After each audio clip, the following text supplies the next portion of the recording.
Welcome. In this tutorial, we write a JavaScript function that ensures a number is an integer before proceeding. If it is not, we'll throw a custom error to prevent invalid input from slipping through. We'll also learn to use Number.isInteger and rep calls in try catch blocks. This is a helpful example for robust error handling in real-world applications.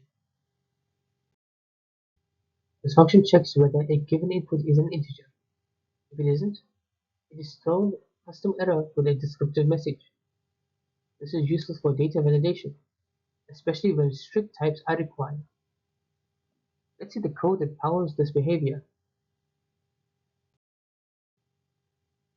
The function validate_integer takes one parameter. If number is integer, returns false, throws a custom error using the error constructor. If the input is valid, it simply log the number to the console. This approach prevents invalid data from being used in later logic. The function first checks if the input is a proper integer. If it is not, we immediately exit the function and throw an error. Otherwise, we continue and log a confirmation message. In practice, we handle this with a try catch to ensure the program does not crash. Let's walk through a few examples. 12 is a valid integer, so the message confirms success. 2.12 is not an integer, so the function throws an error.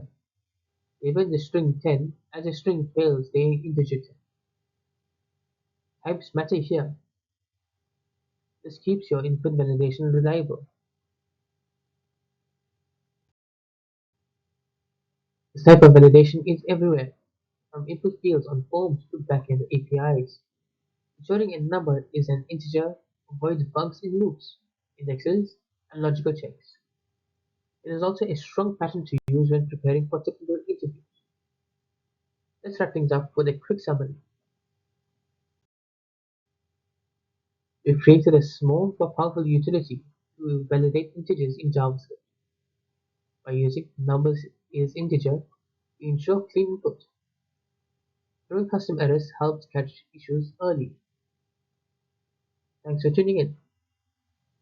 More JavaScript tutorials coming soon. Thank you for watching.